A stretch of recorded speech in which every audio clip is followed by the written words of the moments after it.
I want to share something a little personal. It's a question I often get, which is, how did I end up on the Buddhist path, despite being born a Hindu? Okay. Now, so what I'm sharing, of course, is my personal journey.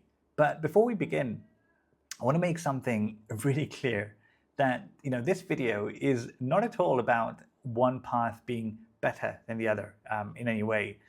In fact, the truth is that personally, I don't actually see them as different paths, right? I see them as two sides of the same coin, essentially. Even the labels, Hinduism and Buddhism, are quite new, actually.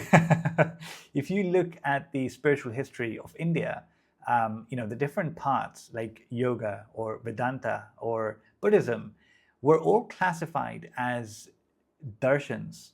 So darshans are, in essence, meetings with the truth, right? A meeting with the truth, or a way of recognizing our true nature. So all of these paths are essentially, completely accepted, completely valid. So if anything, the paths are more like siblings, like brother and sister, pointing to the same truth, just in a different way. I completely love both traditions equally. I think most Hindus do. Most Hindus have a statue of the Buddha in their home, often even more visible than their normal deities. So absolutely love both traditions, and both traditions are they're really beautiful, of course, but till today continuing to produce realized beings who are embodiments of love and wisdom, right? So what I'm sharing here is more my personal journey in terms of how unexpectedly I was led to Buddhism in a way that I could have never imagined. Okay, so let's get into it. Now, what you need to know is that I've been in India for 6 years now. The first 3 years were exploring and trying to find my path. And then the last 3 years have been more, after discovering my path, actually being on the path and deepening my practice, all right? When I came to India in 2019, I didn't really have a plan. My intention was to, I'd already been meditating for a few years. So I wanted to deepen my practice and hopefully find a proper path and a guru, hopefully. So I did many formal courses. I went to many spiritual ashrams, spiritual places, met wonderful teachers and learned a lot. But nothing really clicked for me in terms of, wow, like, yes, this is my path, or this is my the teacher that I wanna learn from. So I ended up spending a lot of my time just on personal practice, doing many hours of meditation, reciting mantras, all of this just every day. Deep down, I think I believed, right, that if I just show some sincerity and do my practice, something will happen, right? Because I really believe that the enlightened beings, right, the enlightened masters, the yogis, are waiting for us. Like, they want us to come onto the path, right? So all we need to do is show some effort, and when we show some effort, they will shower their blessings. And for me, this is exactly what happened, but not in the way that I could have ever imagined. So I carried on like this, and a few years later, in 2022, something unexpected happened. My wife, who was eager to meet the Dalai Lama, she's been writing to his office for a really long time. From out of the blue, she finally gets a response saying that His Holiness is going to be meeting some officials, and you can come and you are welcome to join, and you'll get an audience. And I can't believe I'm saying this right now, but at the time, I wasn't particularly interested in meeting him. It was more her wish and her desire. So of course we went, right? And what happened next changed everything. This was the first turning point for me. Just meeting him and being in his presence had such a deep and profound impact on me that it completely changed the trajectory of my spiritual life. So as I was a few feet away from him and approaching him, it felt like time slows down, okay? And then coming face to face with him and, seeing into his eyes for the first time, it felt like looking into this vast, open space, right? Just like staring into space. But it's not this kind of like dead or devoid space. It's this very warm and loving and accepting kind of space, right? It feels like this warm, this vast open space is just giving you this really warm and motherly hug, right? It's incredible. It felt incredible. It felt like he could see right through me. He could see all the naughty things that I've ever done in my life. he could see, all of it. He could see right through me. Yet, everything was completely okay. And it brought this sense that everything is okay. Everything is okay. I'm okay. I'm going to be fine.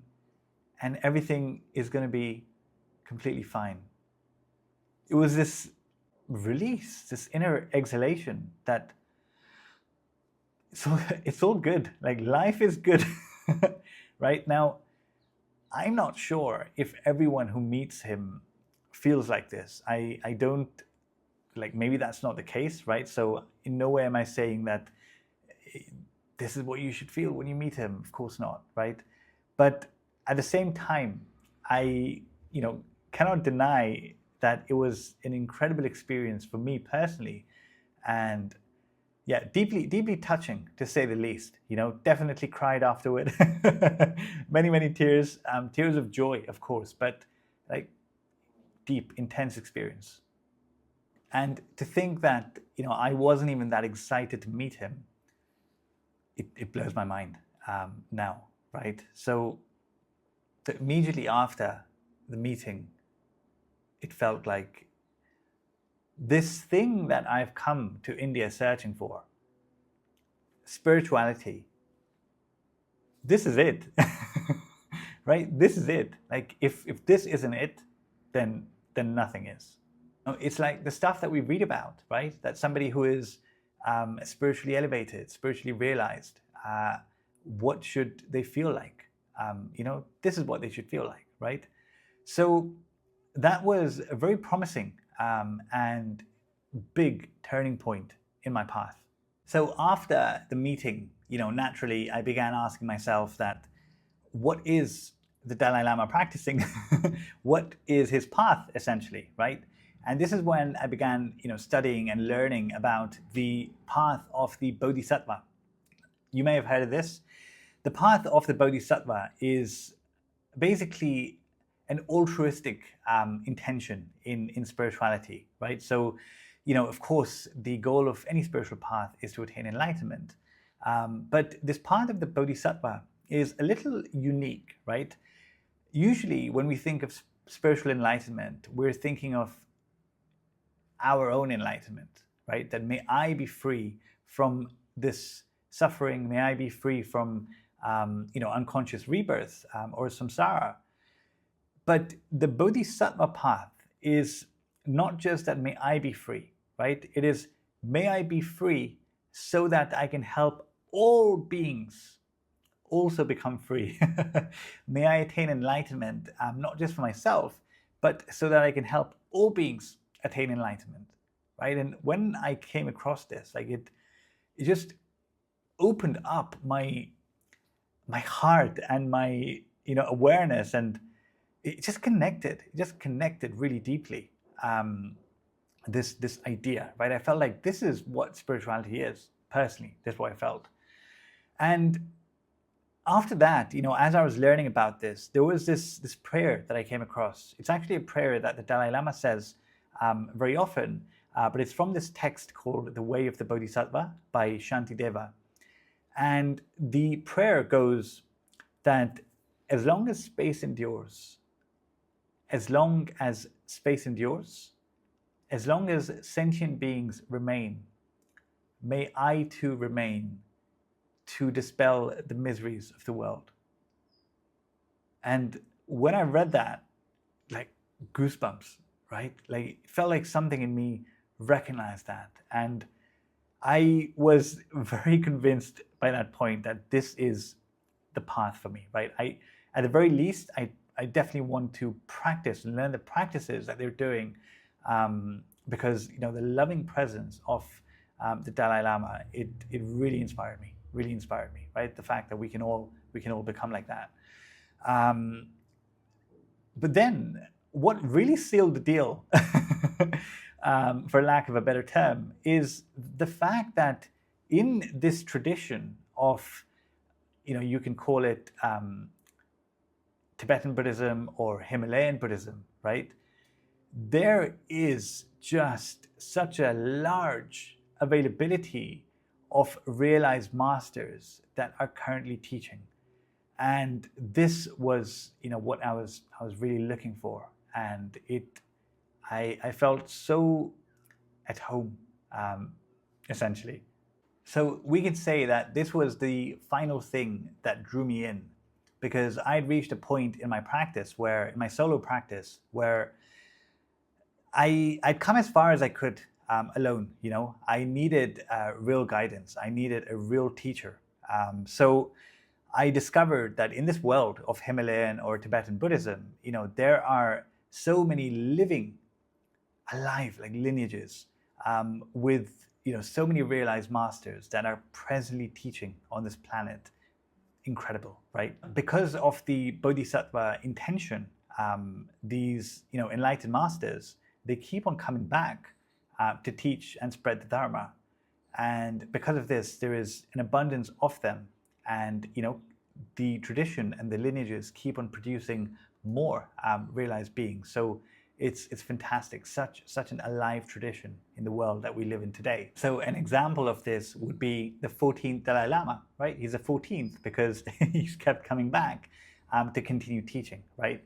And a lot of these masters are given the title Rinpoche. So if you come across somebody called Rinpoche, it means precious one, and they're given that title often because they are a reincarnation of an enlightened master, okay? And one of the other things that gave me so much trust is that these masters are not self-proclaimed, right? So they don't wake up one day and say, I'm going to be a guru from today. They come from a living lineage, right? And that lineage is traceable all the way back to the Buddha, right? So it's a very clean succession of, this torch of enlightenment being passed down from master to disciple, all the way, leading all the way back to the Buddha. So for someone like me, who grew up outside India, who did not have a family lineage or guru that there is trust in, this tradition gave me a lot of trust and a lot of faith, because it's so transparent and it's so traceable. And then when I finally discovered and met the person that I call my teacher, Mingyur Rinpoche, the same thing, like his lineage, right? Just his dad, his father, was one of the most revered and loved meditation masters to come out of Tibet. And then my teacher's own journey, right? Like just reading about his practice experience, like he left behind all of his monasteries and all of his teaching for about 5 or 6 years, just to wander around like a sadhu and deepen his practice, right? Living on the streets with no money, just to deepen his practice, right? Naturally, when we come across something like this, like I didn't need to try to trust him. Like I just felt this intense devotion for his practice, right? That was the inspiration. And I want to be really fair here, because of course, I love my roots. I love the Hindu tradition, and the Hindu tradition absolutely has so many realized masters and so many powerful living lineages as well. But it was just that, for me, somebody who was born outside of India with no real, connection, it was a little difficult to know where to go. And I'm sure that a lot of you watching this, can resonate with that as well. This is what I wanted to share today. The connection to Buddhism for me, right, was a combination of these things. Meeting with the Dalai Lama, which was a big turning point, and like this living inspiration that I just could not deny. And then learning about the Bodhisattva path, and practicing with that intention, where it's not just for myself, but it's for all beings. That really called to me. It was like part of me was just drawn to it.